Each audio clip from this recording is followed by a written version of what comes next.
ശ്രീലങ്കയ്ക്കെതിരായ ആദ്യ ഏകദിനത്തിൽ ഇന്ത്യക്ക് 67 റൺസിന്റെ ജയം. വിരാട് കോഹ്ലിയുടെ സെഞ്ചുറി മികവിൽ ഇന്ത്യയെ ഉയർത്തിയ 374 റൺസ് വിജയലക്ഷ്യം പിന്തുടർന്ന ലങ്കയുടെ ഇന്നിംഗ്സ് 8 വിക്കറ്റ് നഷ്ടത്തിൽ 306 റൺസിൽ അവസാനിച്ചു.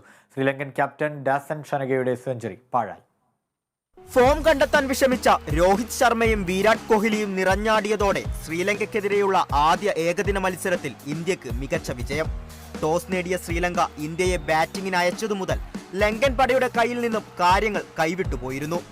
ഓപ്പണിംഗിൽ തന്നെ രോഹിത് ശർമ്മയും ഗില്ലും അടിച്ചു തകർത്തതോടെ ഇന്ത്യക്ക് പ്രതീക്ഷിച്ച തുടക്കം ലഭിച്ചു.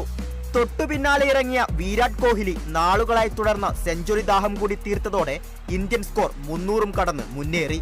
ഇന്ത്യൻ താരങ്ങളൊക്കെ അവസരത്തിനൊത്തുയർന്നപ്പോൾ 373 എന്ന മികച്ച സ്കോർ തന്നെ ലങ്കയ്ക്ക് മുന്നിൽ വെക്കാൻ സാധിച്ചു. മറുപടി ബാറ്റിംഗിൽ ഒരിക്കൽ പോലും ലങ്കൻ ബാറ്റർമാർക്ക് ഇന്ത്യൻ ബോളർമാർക്കുമേൽ ആധിപത്യം നേടാൻ സാധിച്ചിരുന്നില്ല. കൃത്യമായ ഇടവേളകളിൽ ഇന്ത്യൻ ബോളർമാർ വിക്കറ്റുകൾ വീഴ്ത്തിയതോടെ രോഹിത്തും സംഘവും മത്സരത്തിൽ പിടിമുറുക്കി.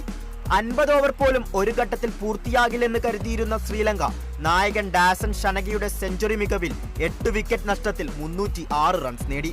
മത്സരം അവസാനിക്കുമ്പോൾ ഇന്ത്യക്ക് 67 റൺസിന്റെ വിജയം.